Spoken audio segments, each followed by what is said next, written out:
Kama umesurvive manyanyaso ya kihisia, narcissistic abuse, wewe ni shujaa.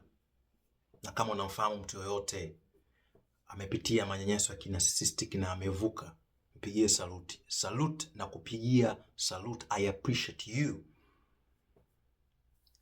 Kwa sababu kuna watu wengi hata hawajui kama wanapitia unyanyasaji wa aina hii, na wengi wamepoteza maisha yao mpaka wanaondoka katika sayari dunia. Wanaondoka wakiwa katika mazingira ambayo hawakupaswa kuwepo, kwa sababu hawakuwa wanajua ambacho walikuwa wanakabiliana nacho.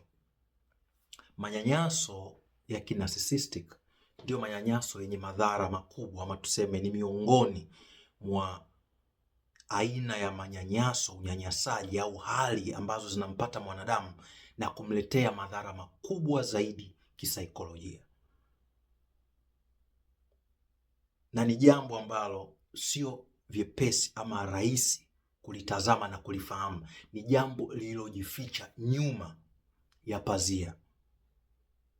Mpaka uweze macho yako yafumbuliwe, taa iwashwe kwenye akili yako, ndio unaweza ukaelewa. Usisahau pia, fahamu hili kwamba hii narcissism haijaishia tu kwenye aina ya watu ambao ulikuwa nao kimahusiano, labda kwenye familia, labda mzazi ama ndugu ama mpenzi ama mwenza wako, lakini kuna mifumo ambayo inafanya kazi katika mtindo ule ule wa kinarcissistic.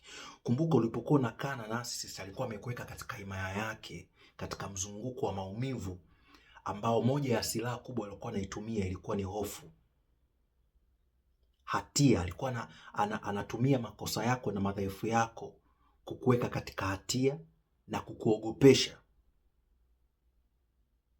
Yaani huyo ambaye anakuumiza ndo anamfanya kuwa mwokozi wako na mtetezi wako. Hofu, hatia, aibu ni vitu ambavyo narcissist anavitumia kumfanya muathirika abaki katika yale mazingira. Ina maana anakuwa haoni uzito au ukubwa wa yale yanayotendewa, wa tabia zenye madhara za yule mwenza wake.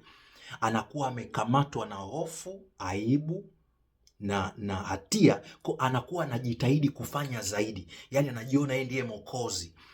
Kwa kifupi, anaendelea kumtukuza na kumwabudu huyu ambaye mwenye kumletea madhara. Na ndivyo kwenye mifumo ya kinarcissistic na yeye inafanya kazi katika namna hiyo hiyo. Uko mahali, hiyo sehemu ambayo upo, unabaki kumtukuza mtu ambaye anaonekana ana nguvu, ni mtenda miujiza. Mmejazana pale, mpo watu pale, lakini ukiangalia kwenye maisha yako, ukiuhalisia hakuna matokeo ya uhuru ndani yako. Ni kwamba tu umefanywa kutoa mkazo kwenye kuyatazama ile hali inayoendelea ndani yako na kutazama nje. Ni kama mazingaombwe, unachezewa mazingaombwe. Na yule aliye nje anaonekana amefanikiwa, anaonekana mwenye nguvu na yuko huru kuliko wewe na anaweza kukuweka huru. Kwa hiyo inakupelekea wewe pasipo kujua unakuwa na hatia. Unakuwa pia una hofu, kujiona hautoshi, kujiona hauwezi. Kwa sababu kuna mtu yuko pale mbele ameweza na amefanya maelfu ya watu wanamzunguka, wanaenda kwake. This is narcissistic kind of a system. Huwezi kuwa huru usipotambua hiyo trick, hiyo manipulation inayofanyika hapo. Haujakusudiwa kuwa shabiki au mfuasi wa mtu yoyote. Umekuja katika sayari dunia kuwa huru na mwenye furaha. Kama ushirikiano wenu utakuwa ni mutual, wa pamoja, wenye kuheshimiana pamoja, haijalishi mfumo wowote, iwe ni watu au mifumo mbalimbali ya kijamii, basi hapo ndipo mahali sahihi pa kuwepo. Mifano iko dhahiri kabisa. Kuna mfano mmoja, huu ni mfano mdogo ambao nimeusikia na ukanisumbua kidogo kwenye akili yangu. Nilimsikia kiongozi mmoja wa kidini akiwafokea kwa ukali, na inaonekana ni kitu cha kawaida kwenye hiyo dini na hilo dhehebu, wale wafuasi wanaomsikiliza, na akiwaambia kwamba hujaolewa mpaka sasa hivi kwa sababu uombi. Una miaka 40 hujajenga nyumba kwa sababu ufungi.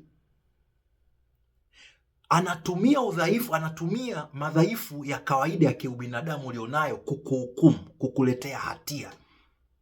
Angalia, katika sayari dunia maumivu ni kitu cha kawaida. Katika sayari dunia Hakuna mstari ulionyooka au mstari mnyoofu. Kuna ups and downs, kuna movement there. That's the beauty of life. Huo ndio uzuri wa maisha. Unajifunza kupitia makosa yako, unajifunza kupitia unapokuwa umeshindwa. Unakutana na mtu anataka uwe kama malaika. Unakuwa kwenye mifumo ya kidini ambayo inakufanya uwe katika gereza la kujiona uwezi na ujisikia hatia kwa mambo ya asili kabisa. Yaani unajiona hatia kwa asili yako, unajiona hatia kwa kuwa vile ulivyo, unajiona hatia kwa kuwa halisi. Ina maana pale unaharibiwa utambulisho wako. Ndivyo mfumo wa narcissistic unavyofanya. Ndivyo unavyokuwa na nasty anachokifanya. Anaiba utambulisho wako, anafanya ujisikie vibaya kuwa wewe, ujisikie vibaya kuwa asili. Kwa unatengenezewa viwango ambavyo kwa hali ya kawaida kiubinadamu huwezi kuvifikia, huwezi kuviishi. Labda ujiigize, ujaribu kujibadilisha kuwa kitu kingine. That's the trick. Sio kama umeelewa? Sio kila mtu anaweza kaelewa kinachoongea, lakini watu wengi, mamilioni kwa mabilioni ya watu wamekamatwa katika mifumo ya narcissistic. Wanatembea, wanaongozwa tu bila kujua hatari gani iliyopo katika maisha yao. Watu wanatembea na majeraha ndani yao na maumivu ndani yao, lakini wanapewa bakshishi, wanapewa kitu ambacho kimepakwa sukari tu nje, sugar coated, ahadi za uongo ambazo sio halisi, za uhuru, wakati zinawafanya kuwa mateka wa kutazama mahali fulani, wa kumtazama mtu fulani na kujiona kana kwamba vile walivyo is not enough. Sikia, unatosha. You are more than enough. Hivyo hivyo ulivyo. Kazi unatakiwa kuifanya ni kuingia ndani yako, ni kukumbatia utambulisho ulionao. Hiyo ndio kilele cha maisha ya mwanadamu. Kuwa huru ni kuishi kulingana na asili ya nafsi yako, ukweli wa nafsi yako, sio kujaribu kupingana na asili ya nafsi yako. Sio kama umeelewa? I remember, nakumbuka kutokana na mifumo ya kidini ambayo tulikuwa tumejengewa. Unaambiwa labda tamaa za ngono inaonekana ni dhambi, is sin. Wale vijana ambao tulikuwa tunajitahidi kufuata yale maelekezo na mafundisho, ilifika mahali katika kipindi cha balee pale, mtu unaanza kujichukia mwili wako kwa sababu umeshaambiwa ngono ni dhambi. Kwa hiyo tamaa za mapenzi zinapokuja automatically zinakufanya ufikirie ngono. Kwa unaanza kujiona tayari wewe ni mtu mwenye dosari. Lakini mjiulize, nguvu ya mapenzi ama matamanio ya ngono yametoka kwa nani? Kama you believe about God, kwa wale mnaoamini kuhusu Mungu, ni nani ameweka shauku na matamanio ya mapenzi ama ya ngono?